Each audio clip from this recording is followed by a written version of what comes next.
Food സ്റ്റുഡിയോയിലേക്ക് എല്ലാവർക്കും സ്വാഗതം. ഇന്നത്തെ റെസിപ്പി ആലു പൊറോട്ടയാണ്. അത് ഉണ്ടാക്കുന്നത് നോക്കാം. 1/2 കിലോ ഗോതമ്പ് പൊടി, 4 ടേബിൾ സ്പൂൺ ഒലീവ് ഓയിൽ, ആവശ്യത്തിനുള്ള ഉപ്പ് ചേർത്ത് വെള്ളവും ചേർത്ത് കുതിർന്ന് കുഴച്ചെടുക്കാം.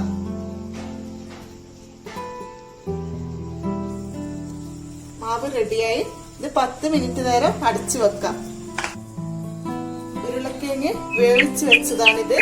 ഇതൊന്ന് ഉടച്ചെടുക്കാം. ഉരുളക്കിഴങ്ങ് ഉടച്ചതിലേക്ക് വെളുത്തുള്ളി ചെറുതായി അരിഞ്ഞത് 1 ടീസ്പൂണ്,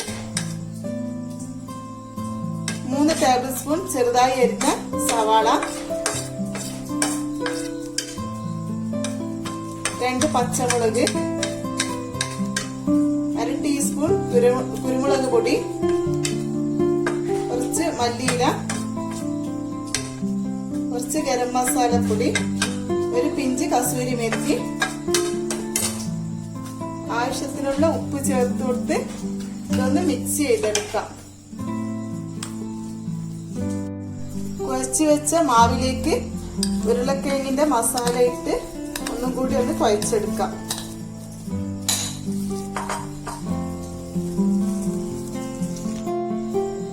ഒരു ഉരുള എടുത്ത് ഇതൊന്ന് പരത്തിയെടുക്കാം.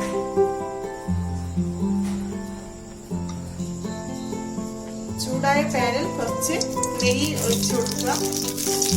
ഇതിലേക്ക് പരത്തി വെച്ച പൊറോട്ട ഇട്ടെടുത്ത് അതിന്റെ മുകളിൽ നെയ്യ് ഒഴിച്ചു കൊടുക്കുക.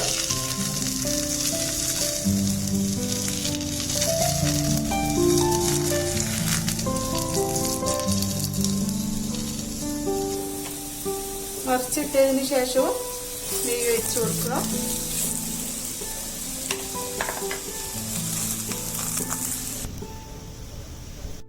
ആലു പൊറോട്ട ഇവിടെ റെഡിയായിരിക്കുന്നു. എല്ലാവരും ഉണ്ടാക്കി നോക്കുക, ഷെയർ ചെയ്യുക. പുതിയ റെസിപ്പിയുമായി വരുന്നത് വരെ ബൈ.